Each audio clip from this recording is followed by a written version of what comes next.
कल्पना कीजिए, आप एक ऐसी जगह पर हैं जहां आपकी चीख सुनने वाला कोई नहीं है, जहां रात का अंधेरा अपने साथ अनजाने खतरों को लाता है, जहां भूख आपको अपने ही मांस को घूरने पर मजबूर कर देती है, जहां आपका अकेला दोस्त आपका पागलपन है। ये कोई कल्पना नहीं, ये हकीकत थी 26 साल की सोफी की। 456 दिन, एक लड़की, एक वीरान टापू और हजारों खूनी रातें।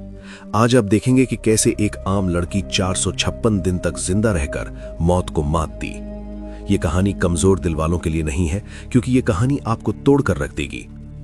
कहानी का आगाज होता है 15 जून 2023 की एक सुबह से।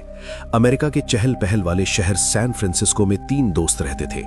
26 साल की सोफी, जिसकी आंखों में तूफानों से लड़ने के सपने थे। उसका जुनून था दुनिया के अनछुए कोनों को खोजना। उसकी सबसे अच्छी दोस्त थी 25 साल की माया, और उनका तीसरा साथी था 28 साल का लियाम, एक निडर और अनुभवी नाविक। तीनों अपनी रोज की बोरिंग जिंदगी से एक ब्रेक चाहते थे। वे छुट्टियां बिताने और साथ ही एक नया द्वीप एक्सप्लोर करने का प्लान बनाते हैं। उन्होंने मिलकर एक साहसिक और खतरनाक फैसला किया।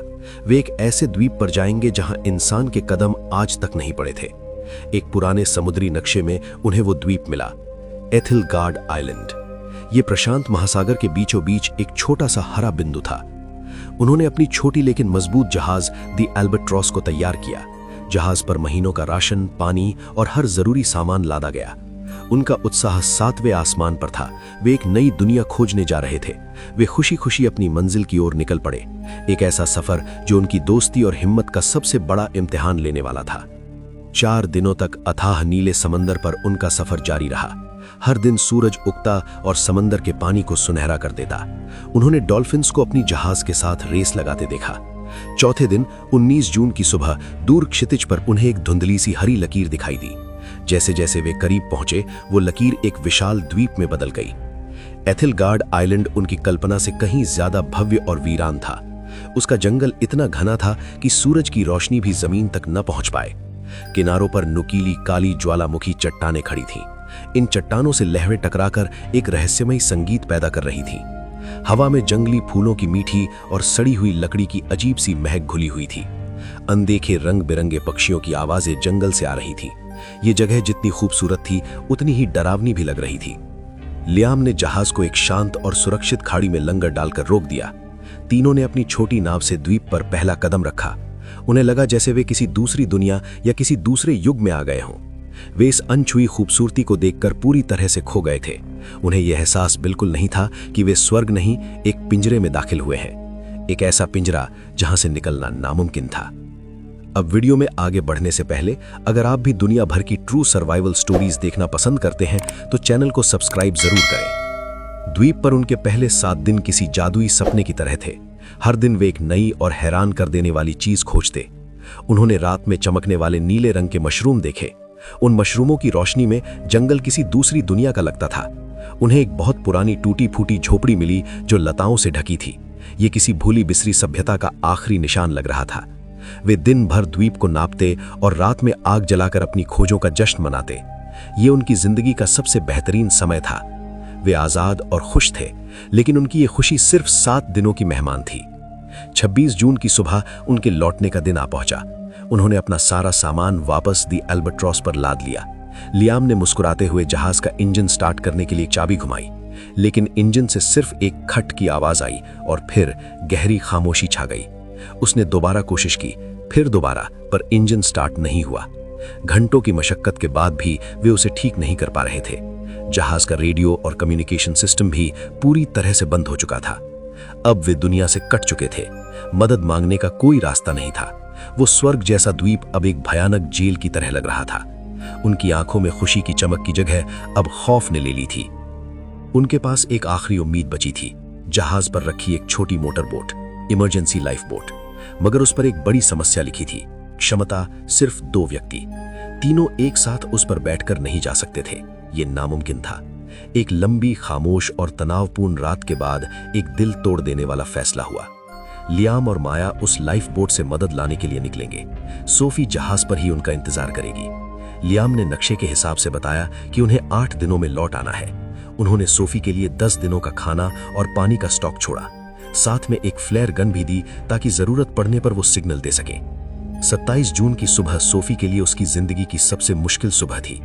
उसने रोते हुए अपने दोनों दोस्तों को गले लगाया। हम जल्द लौटेंगे सोफी, हिम्मत मत हारना। सोफी द एल्बाट्रॉस के डेक पर खड़ी उन्हें दूर जाते हुए देखती रही। वो तब तक देखती रही जब तक नाव समंदर में एक छोटा सा बिंदु बनकर गायब नहीं हो गई। वो वापस जहाज के अंदर बने छोटे से केबिन में आ गई, जो अब उसका घर था। उसने केबिन की दीवार पर पहला निशान खींचा, दिन 1। हर सुबह वो उम्मीद से समंदर को देखती और दीवार पर एक और निशान खींच देती। 10 दिन बीत गए, 10 निशान खींच गए, लेकिन कोई वापस नहीं आया। 11वें दिन की सुबह सूरज उगा, पर सोफी की उम्मीद का सूरज डूब चुका था। वो समझ गई थी कि वो इस अनजान दुनिया में अब बिल्कुल अकेली है। सोफी को लग रहा था कि उसके दोस्त उसे छोड़कर चले गए हैं, लेकिन वो बेचारी ये नहीं जानती थी कि उसके दोस्त अब इस दुनिया में नहीं थे। जिस दिन लियाम और माया द्वीप से निकले थे, उसके दूसरे दिन ही उनके सिर पर मौत का साया मंडराने लगा था। आसमान अचानक काला हो गया और समंदर पागल हो गया। पहाड़ जैसी ऊंची लहरें उनकी छोटी सी नाव को खिलौने की तरह उछाल रही थीं। लियाम अपनी पूरी ताकत से नाव को संभालने की कोशिश कर रहा था, लेकिन उस भयानक तूफान के सामने उनकी हिम्मत जवाब दे गई। एक दैत्याकार लहर ने उनकी नाव को हवा में उछाला और पलट दिया। एक पल में ही वे दोनों उस ठंडे, गहरे और बेरहम समंदर की गहराइयों में समा गए। उनका वादा, उनकी दोस्ती, उनकी जिंदगी, सब कुछ वहीं दफन हो गया। और यहाँ एथिलगार्ड आइलैंड पर सोफी उस वादे का सच होने का इंतजार कर रही थी। एक ऐसा वादा जो कभी पूरा होने के लिए था ही नहीं। वो हर रात जहाज के केबिन में दुबकी रहती, तूफान की आवाज सुनती और ये सोचती कि उसके दोस्त कहाँ होंगे। उसे नहीं पता था कि जिस तूफान से वो डर रही है, वही तूफान उसके दोस्तों को उससे हमेशा के लिए छीन चुका था। उसका इंतजार अब कभी खत्म नहीं होने वाला था। वो उस द्वीप पर अकेले रहने और अकेले मरने के लिए छोड़ दी गई थी। दोस्तों के जाने का यकीन उसे अंदर से तोड़ चुका था। अब लड़ाई सिर्फ जिंदा रहने की थी, हर एक सांस के लिए जंग। खाना हफ्तों पहले खत्म हो चुका था। वो कई दिनों तक भूखी रहती, पेट में पत्थर बांधकर। पीने के लिए कोई झरना नहीं था। वो सिर्फ बारिश पर निर्भर थी। जब हफ्तों बारिश न होती तो प्यास से उसका गला सूख कर कांटा हो जाता। वो सुबह पत्तों पर जमी ओस की बूंदों को चाटकर अपनी प्यास बुझाती। रातें सबसे ज्यादा खौफनाक थीं। जंगली सूअरों के झुंड जहाज के आसपास घूमते और जमीन खुरचते उनकी घुरघुराने की आवाज सुनकर सोफी की रूह कांप जाती। वो केबिन का दरवाजा कसकर बंद कर लेती और खामोशी से सुबह का इंतजार करती। लेकिन भूख किसी भी डर से बड़ी होती है। एक दिन कई दिनों की भूख से तड़पकर उसने एक फैसला किया, अगर जीना है तो मारना होगा। उसने जहाज से मिले लोहे के एक टुकड़े को पत्थर पर घिसकर एक धारदार भाला बनाया। उसने एक खतरनाक जंगली सूअर का शिकार करने की ठानी। ये एक जानलेवा फैसला था जिसमें एक चूक का मतलब मौत था। लेकिन सोफी के पास अब खोने के लिए कुछ नहीं बचा था। सोफी की जिंदगी अब एक रूटीन बन चुकी थी, शिकार करो, जिंदा रहो। उसने कई हफ्तों की कोशिश और कई चोटों के बाद अपना पहला शिकार किया। उस दिन उसने कई महीनों बाद पेट भरकर मांस खाया था। लेकिन हर शिकार एक जानलेवा जंग होती थी। दिन हफ्तों में, हफ्ते महीनों में और महीने साल में बदल गए। सोफी ने दीवार पर 365 निशान पूरे कर लिए थे। 1 साल बीत चुका था। शहर की वो नाजुक लड़की अब पूरी तरह से एक जंगली योद्धा बन चुकी थी। उसने सूअरों की खाल से अपने लिए मजबूत लिबास बना लिया था। अकेलेपन से लड़ने के लिए उसने बांस से एक छोटी सी बांसुरी बना ली थी। हर शाम वो उस पर दर्द भरी धुनें बजाती जो उस वीरान द्वीप पर गूंजती थी। समय बीतता रहा। दीवार पर निशानों की संख्या 400 पार कर चुकी थी।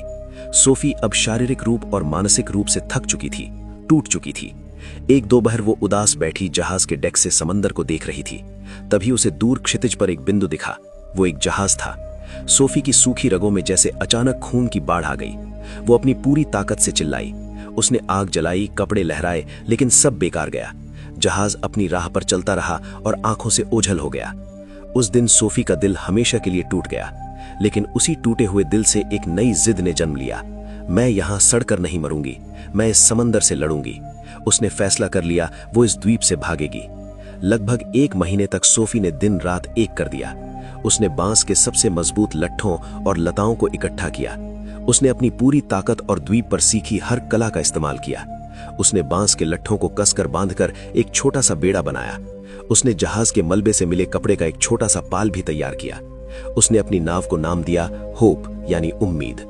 उसने अपने साथ कुछ हफ्तों के लिए सूखी मछली और मांस जमा किया। मीठे पानी के लिए उसने नारियल के खोखले खोलों को भर लिया। और हाँ, उसने अपनी वो कीमती बांसुरी भी अपने साथ रख ली। 426वें दिन उसने अपनी छोटी सी होप को समंदर में धकेला। उसने आखिरी बार अपने उस द्वीप को मुड़कर देखा जो उसकी जेल भी था और घर भी, और फिर वो अनजान अथाह समंदर में उतर पड़ी। शुरुआती कुछ दिन उसकी हिम्मत बनी रही, वो पाल की मदद से आगे बढ़ती रही, लेकिन जल्द ही उसे इस सच्चाई का सामना करना पड़ा। वो इस अंतहीन समंदर में एक पत्ते की तरह थी जिसका कोई किनारा नहीं था। चारों तरफ मीलों तक सिर्फ नीला पानी और खामोशी थी। अब उसे द्वीप का अकेलापन भी एक नियमत लगने लगा था। उसका खाना और पानी हर गुजरते दिन के साथ कम हो रहा था। उसने अपनी जिंदगी का सबसे बड़ा और सबसे खतरनाक जुआ खेला था। 1 महीना, फिर 2 महीने। सोफी अब समंदर में पूरी तरह खो चुकी थी। लगभग 450 दिन अकेले लड़ते लड़ते वो अब अपने अंत के करीब थी। उसका सारा खाना और पीने का पानी कई हफ्ते पहले ही खत्म हो चुका था। वो अब सिर्फ बारिश के पानी के सहारे जिंदा थी जो कभी कभार बरसता था। दिन का जलता हुआ सूरज उसका सबसे बड़ा दुश्मन था। उसकी त्वचा झुलसकर काली पड़ गई थी और जगह जगह से फट गई थी। नमक वाले पानी और हवा ने उसके शरीर पर अनगिनत जख्म दे दिए थे। वो भूख से इतनी कमजोर हो गई थी कि अब हिलना भी मुमकिन नहीं था। उसका शरीर सूखकर लकड़ी के एक ढांचे जैसा रह गया था। उसे अब अक्सर मतिभ्रम होने लगे थे। उसे आवाजें सुनाई देती थीं। उसे लगता था कि माया और लियाम उसे नाव से पुकार रहे हैं। कई बार बड़ी बड़ी शार्क मछलियां उसकी नाव के आसपास मंडराती थीं, लेकिन अब उसे डर भी नहीं लगता था। उसने खुद को मौत के हवाले कर दिया था। वो बस अपनी नाव पर बेहोश सी पड़ी रहती, अपनी आखिरी सांस का इंतजार करती। उसने जिंदगी की हर जंग लड़ी थी, लेकिन अब वो ये जंग हार चुकी थी। उसकी हिम्मत ने जवाब दे दिया था, शरीर ने साथ छोड़ दिया था। उसकी कहानी का अंत अब बस कुछ ही घंटों की दूरी पर था। इस विशाल बेरहम समंदर में वो गुमनाम मरने वाली थी। ये उसकी कैद का 456वां दिन था और शायद आखिरी भी। वो अर्ध बेहोशी की हालत में थी जब उसे एक बहुत दूर से आती हल्की सी गूंज सुनाई दी। शायद ये भी उसका एक वहम था, उसने सोचा। लेकिन गूंज बढ़ती गई। ये एक इंजन की आवाज थी। उसने अपनी जिंदगी की बची खुची सारी ताकत लगाकर अपनी गर्दन उठाई। दूर, बहुत दूर नहीं, उसे एक जहाज दिखाई दिया। ये एक बड़ा रिसर्च वेसल था जिसका नाम था ओरायन स्टार। ये इतना करीब था कि उस पर चलते हुए लोग भी नजर आ रहे थे। सोफी ने चिल्लाने की कोशिश की, पर उसके गले से सिर्फ एक फुसफुसाहट निकली। उसकी आंखों से गर्म आंसुओं की धारा बह निकली। ये कैसी किस्मत थी, जिंदगी इतने करीब आकर भी इतनी दूर खड़ी थी। तभी उसकी नजर अपनी गोद में पड़ी उस बांसुरी पर गई। उसके दिमाग में जैसे बिजली कौंधी। मेरी बांसुरी। उसने कांपते हुए टूटे हुए हाथों से उसे उठाया, अपने फटे हुए होठों पर रखा और अपनी आखिरी सांसों की ताकत से उसमें फूंक मारी। एक बहुत ही कमजोर, टूटी फूटी, दर्द और उम्मीद से भरी एक धुन निकली और ओरायन स्टार के डेक पर एक अफसर शांति से समंदर को देख रहा था।